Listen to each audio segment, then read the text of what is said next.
Hello everyone. Today, I'm introducing the Prince Gallery Tokyo Kioicho, a luxury collection hotel located an 8-minute walk from Nagasaki Station.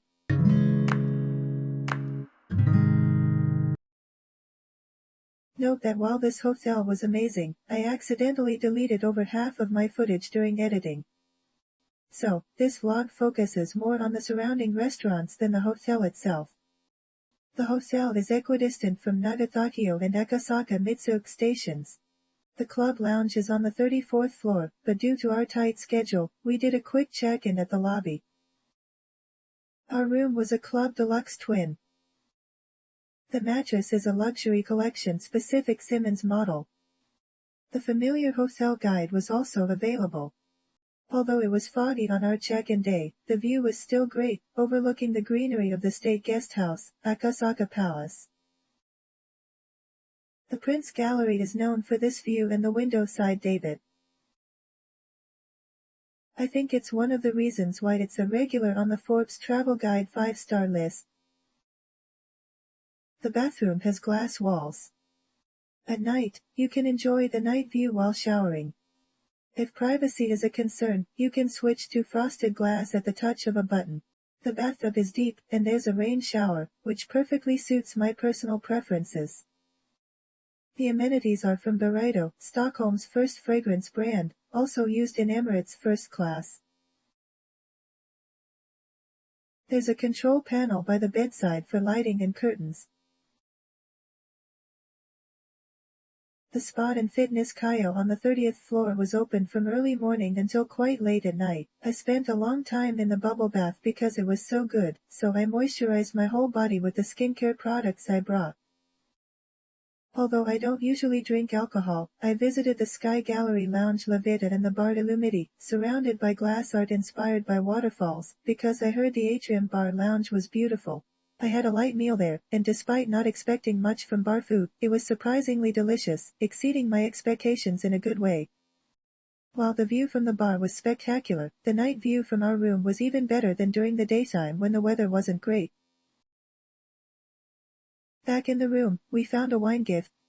We had some cheese we'd bought earlier and considered pairing it with the wine, but ended up just eating the cheese. Since I've run out of material at this point, I'll now introduce the dining options inside and outside the hotel.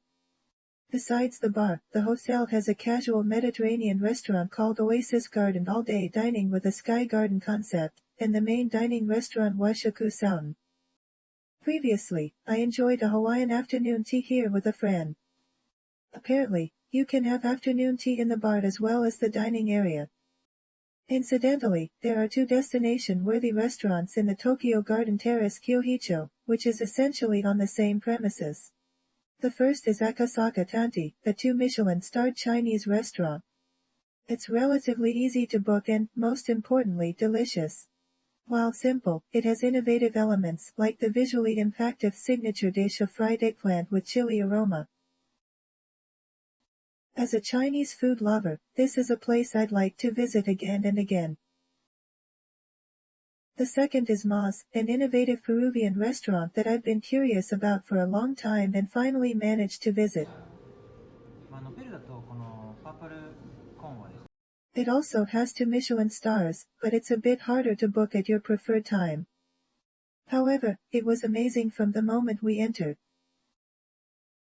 First, they explained the Peruvian ingredients used that day. Peruvian cuisine wasn't very familiar to me, but seeing the actual ingredients, like potatoes that look like stones, was interesting and fresh. The drink menu was extensive, including non-alcoholic options, which we appreciated. The menu is named after different sea levels, from undersea to 4,000 above sea level, with dishes served according to these altitude levels. Unlike Japan, Peru doesn't have 4 seasons, but seasons change with altitude. While innovative restaurants are often noted for their food presentation, here, even the dishes used went beyond typical tableware, making each course a surprise. How is it?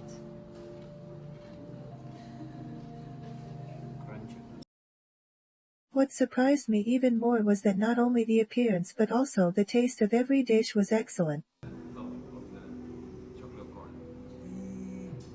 on this side to accompany we have some cauliflower. We roasted and we serve it. It was an experience that satisfied visual, auditory, and gustatory senses. It's a seaweed that has naturally this blue color, so we make it. What it looks just like this one, where they preheat those rocks using the fire inside of their own husk, so they can preserve all the flavor. Paco seems to be famous there, and the desserts were all chocolate-based. However, they weren't overly sweet, but rather sophisticated sweets based on cacao. We booked this restaurant to celebrate my partner's special day. I was a bit worried as he has clear likes and dislikes in food, but he enjoyed it more than any other restaurant we've been to, so we were both satisfied. The menu is divided by altitude, and for each dish, you receive a square paper with illustrations and ingredients explaining the theme. We received these as souvenirs at the end. In summary, although I lost most of my footage, the hotel itself was excellent in terms of rooms and service. While Kioicho used to be synonymous with New Otani, if comparing with the executive house Zen rooms, I'd honestly choose to stay here. Combined with the great dining options both in and out of the hotel, it was a highly satisfying stay.